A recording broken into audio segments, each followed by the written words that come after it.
Alors, M. Sébastien Lecornu a été réélu ministre alors qu'il a démissionné il y a quelques jours. Hein. Bon, après voilà. Ils essaient de faire un peu du rafistolage de tous les côtés, mais bon. Un cornu plus un cornu égale deux cornus égale un viking, c'est très bien. Non, je voulais dire par là, voilà. Il y a quelques temps, on entendait tout le temps quand Macron il était là, tout ça, bon bref. Ça ne replaisait pas trop que Donald Trump soit élu à la présidence. Et puis qu'il s'entende bien avec Poutine, quoi. Parce que Poutine, comme tout le monde sait, c'est loin d'être le dictateur que tout le monde parle. C'est pas vrai, c'est quelqu'un qui est quand même assez tourné vers son pays. Et c'était juste pour faire remarquer que Donald Trump, depuis qu'il est élu, il a quand même réussi à arrêter la guerre. Il a réussi à stopper enfin, du moins pour le moment c'est stoppé, on verra bien. Mais enfin, la guerre entre Israël et puis la Palestine, ça a l'air d'être un cessez-le-feu, donc c'est bon signe. Il était temps, j'ai envie de dire. Et puis peut-être qu'après, on peut peut-être trouver aussi la même chose pour la guerre en Ukraine. Puis voilà, donc c'est pour ça, il faut arrêter de tout le temps de sortir les dents, il faut se calmer un peu. Et puis au bout d'un moment, les choses vont retomber, mais il faut avoir une personne qui est décidée à le faire. Voilà, c'est tout.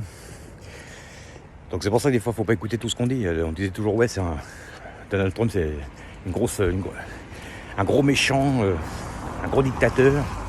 Voilà, bah oui, mais c'est lui qui a arrêté la guerre. Donc au bout d'un moment, il faut peser le pour et le contre, c'est pour ça. Alors, tout le monde dit que c'est un gros facho, tout ça, mais moi j'en suis pas tout à fait sûr. Les gens ils mélangent tout, quoi. C'est ça le problème. Donc là-bas c'est pareil.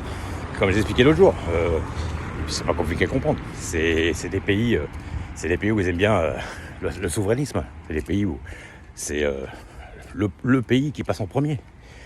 Ils veulent avoir un pays clean, ils veulent avoir un pays rangé, un pays avec aucune dette, avec rien du tout, voilà. Et puis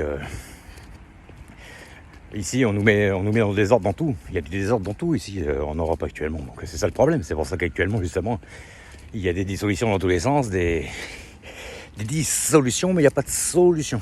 Voilà. Donc il faudra peut-être au bout d'un moment solutionner, parce que là, à part mettre des rustines sur une jambe de bois, c'est tout ce que ça donne. Après, je dis pas que c'est simple, évidemment, hein, parce que voilà, mais bon. Il faudrait que les gens ils commencent à comprendre quand même que je pense qu'il est temps de changer tout ça. Hein.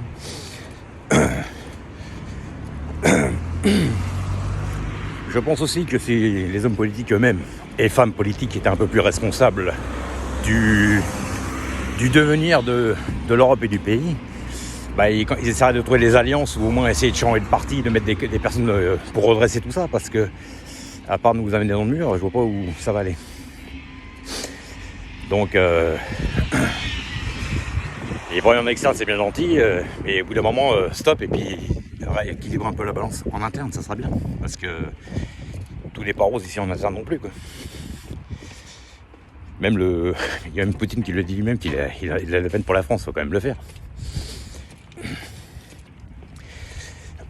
Donc si on commence à étariser du monde dans tous les pays, c'est quand même que les gens ils ont quand même compris qu'il y avait un certain problème quand même ici. Pas qu'ici, mais ici, bon, on est pareil aussi à cause de la dette, mais voilà. Donc au bout d'un moment, voilà, au lieu de s'acharner dans le progressisme exacerbé, le jusqu'au-boutisme, au bout d'un moment, stop. C'est bon, changer de modèle. Voilà, mise à jour du logiciel, on change de modèle, ou de restauration du système. D'ailleurs, ils ont pareil, hein, restaurer le système. Et puis repartir sur de meilleures bases, parce que là, franchement... tout le monde nous dit qu'ils veulent la guerre, ça non, il n'y aura pas de guerre, parce que s'il y avait une guerre, il y a déjà longtemps qu'elle aurait été déclarée. Et puis non, le côté Asie, ils ont très bien compris qu'ici il y avait un souci en Europe, et puis que Europe et États-Unis, parce que ça marche ensemble, ils ont très bien compris qu'il y avait un souci. Donc voilà. Moi je pense que tout ça va se calmer, mais il faut le vouloir. C'est pour ça qu'il fallait mettre des bonnes personnes. Donc, je pense que tous ceux qui nous critiquaient, qu'on était des complotistes, tout ça, ils commencent à voir qu'on avait un petit peu raison quand même. C'est surtout de la logique. C'est de la logique. En fait, par la psychologie des gens, et on arrive à comprendre un peu les choses, quoi. C'est tout. Et moi je dis que Trump il était beaucoup plus équilibré que Harris qui devait être élu, et puis que les personnes d'avant, et qu'il nous faut un autre Trump ici. Il nous faut la même personne ici dans le pays. C'est ça qui redresserait tout. Voilà. Ça redresserait la situation. Ciao.